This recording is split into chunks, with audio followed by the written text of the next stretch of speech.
All right, welcome back to the KnivesFAST channel, guys. I'm in the backyard again. That's because we got an outdoors knife to look at. This one comes by way of Monterey Bay Knives and the Black Widow Pass Around group. Thanks, Justin, for all you do for that. I'm temporarily in charge of that group while Justin's out for a little while. So I know that I need to review this knife and get it on to JB, who's next over at Big Red EDC. So there you go. I'm gonna take these sunglasses and throw them down here. There we go. They're kind of distracting, all shiny and everything like that. So here we go. So say hey to Ren and Stimpy if you want to. They're in the house, but we're gonna go ahead. So this is the Monterey Bay Knives FieldTrekker. It's an outdoors based kind of knife. And there you go, that beautiful leather sheath, really nicely done by, now you guys know Ray Laconico and Sanford Owen run Monterey Bay Knives. This is designed by Ray Laconico, but I just wanted you to see that beautiful sheath. Now I love how this one carries. It's got this dangler here for belt carry, and it sits nice and low, which means it's not jabbing me in the side when it's on my side. Really well done. So just really kudos for the sheath.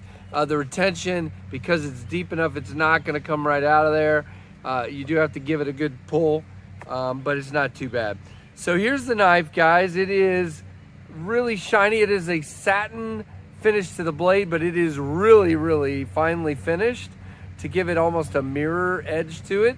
And then you have the burlap micarta.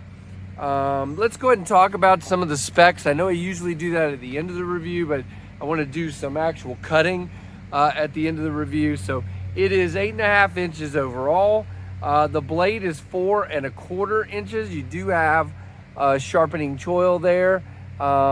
It might kind of be, no, I think it's fine. It's right before the plunge starts. So it should be good. You got the MBK logo there on that blade, and on this side there's nothing. You just have that really great grind. So the blade thickness is 3/16, and then it comes down to a nice slicey edge. It is a full grind, but is not a flat grind. I almost said it's hand ground convex on that finish, and just really nicely done. You got those great pins there. I mean, bolts holding it together. You do have a lanyard hole.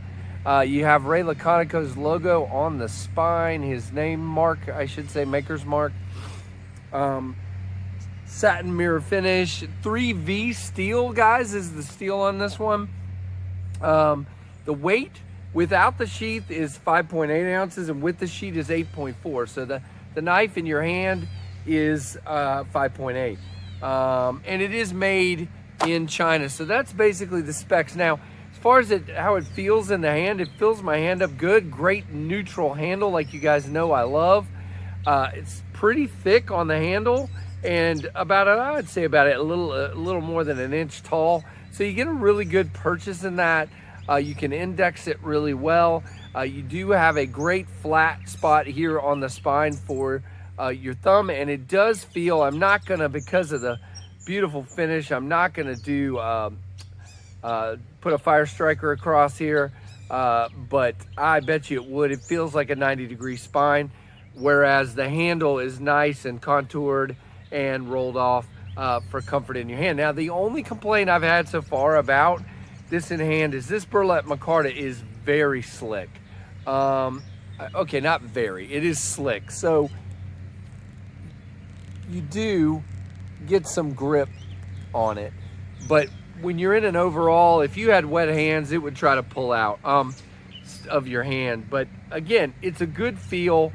You get a good purchase. It's just if your hands were wet or slimy or anything like that, greasy, it might be hard to hold on to because it is pretty slick.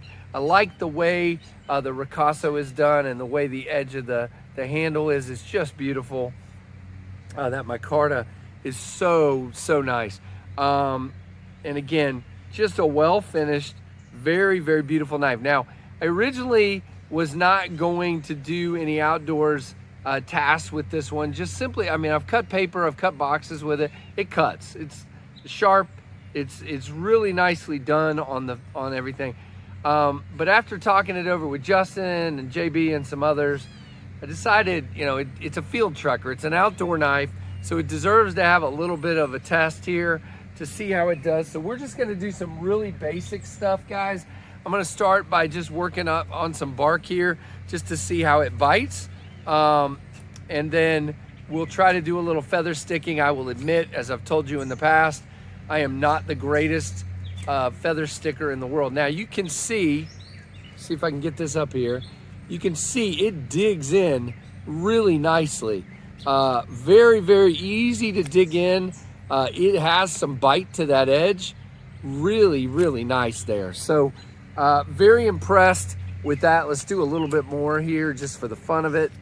Just kind of get it down to you know, fine point here. And yeah, I mean, it is definitely a cutter, guys. This thing bites in on that wood, and you can just see in a very short amount of time we've got that to a point. It just peels the bark. Let's just try this here. So you can see again. Well, you can't see because I'm doing it down below the camera. That's brilliant. You can see there where I've started kind of doing some layering of the feather sticking there. I'm gonna clear some bark here and see if I can do this. Again, I am not your model for feather sticking. I keep doing it below the camera. Let me back up. Sorry about that, guys. Not that you actually need to see the knife doing any work, right? I mean, come on. So yeah, I mean, I feel pretty good about that. Again, this isn't, you know, a great piece of wood for this test. Let me see what else I got here.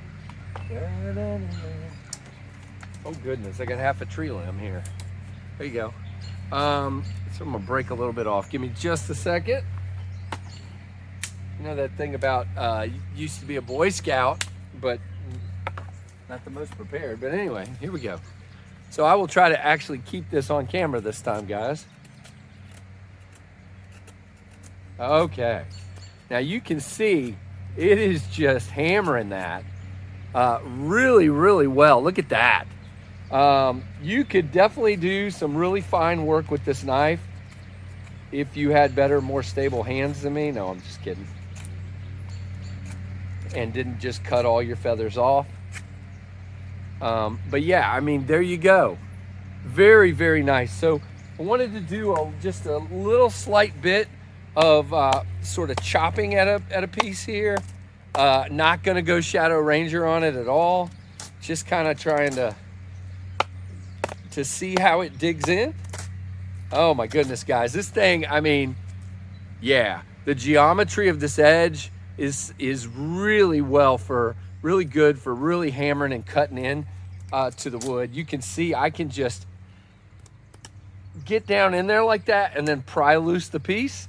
I love to be able to do that when I'm cutting. So it's just taken, I mean, look at the healthy chunks that it's taken out. Just really nice. I am impressed. So, and it definitely, it doesn't have, that 5.8 ounces is not quite the kind of weight I would want to do a lot of chopping. And it's only a 4-inch blade, 4.5. But it definitely, just in that little bit of chopping, you can see where it's taken chunks out of the wood. So I am impressed. Let's just do one more here. Kind of different kind of wood here to see. Yeah, I mean, guys, it is just a great outdoors knife. I could see where I would love to take this camping. It would be very nice for field prep, very good for any kind of around the camp task. I am finally doing a little bit of decent feather sticking here, so I will show you that. There you go. You can kind of see that. So very, very nicely done by the FieldTrekker. Again, it is a heck of a, I mean, I am just shocked at the chunks of wood that this fairly small blade is taking off with literally no effort whatsoever. Now, the more pressure you put, obviously, the more it's going to take. So I'm really hammering down to get it to do that. So really impressed with this knife. And it'll actually break a stick in half. No, not really. That was me. But yeah, guys, just a great knife. Just really digging this guy. And so let's take a look now and see. First we'll show you the edge. After that, I mean the blade after that. And then we're gonna wipe it here for a second and just see. I think most of that is just residue. I don't think there's any scratching or anything. I'm just curious. And we're gonna clean this up. Shirt tail, of course, because I don't have a hank handy. So you can see, no real deflection or damage on the edge. Again, I didn't do a lot of hammering with it, a lot of chopping. I'm not going to baton with it. If I had this, would I baton with it? So if you look at the back of this guy, you're going to be hammering kind of up in here. And yes, I would baton with this. I baton with my SC3. Yes. And so I would. So I don't really see what looks like a lot of scratching going on here. There may be just a little bit down here at the bottom. If you look right here, you can kind of see maybe a little bit of scratching. I can't tell for sure. Yeah, it's definitely a little scratch there. But again, here's the thing, guys. If you know this, you've seen me do knives, and we talk about them. I have my Toor Field 2.0, 2.0. Maybe it's a foreshadowing to another product they're going to come out with. But the 2.0, I use that thing a lot, and the coating is coming off of it. I don't care. I use my knives. My knives are for being used. So the fact that this has a few scratches wouldn't bother me. The only unfortunate part is you will see when this goes to JB next and a couple others, they'll have a couple of small scratches on the bottom. But that's the reason I'm not going to really do a whole lot more, is just simply because I want them to be able to experience a nice, mostly clean looking blade. So again, really impressed with this knife, and just digging it, guys. And I love that 3V steel. I'm telling you, I haven't really had a lot of chance to deal with 3V, but this thing is still sharp, very much so. And just a little strop will probably bring it back to life. I may do that before I send it on to JB. And then just, good cutting steel. You could just feel how the shape of this edge and everything else is really well done. So hope you enjoyed this. I hope to get in more fixed blades like this to be able to do more outdoor stuff, because this is what I really love. I mean, I fish, I hunt, I camp, I hike. I said hunt. I don't do a lot of hunting these days, actually. I just don't have time. But, I definitely like to use fixed blades. So it's great for me to get my hands on one and be able to kind of show what it can do. So hope you enjoyed it. Neighbor fired up the lawnmower just in time for the end of the video here. So I guess I'll wrap it up. Guys, I appreciate it. If you like this, give me a thumbs up. Give me a comment and let me know what you think of the Monterey Bay Knives FieldTrekker. And, ask me questions, whatever. Maybe I didn't show everything. And, if you're not subscribed, I would appreciate you considering doing that, and ring the little bell so you get the notifications. I hear all the time from people, I don't ever know when you post videos. Well, hit the bell. And you'll know when we go live, which is every Monday night at 8 p.m. Eastern. So that's good. And guys, just overall, thanks for the support, and thanks for watching the KnivesFAST channel.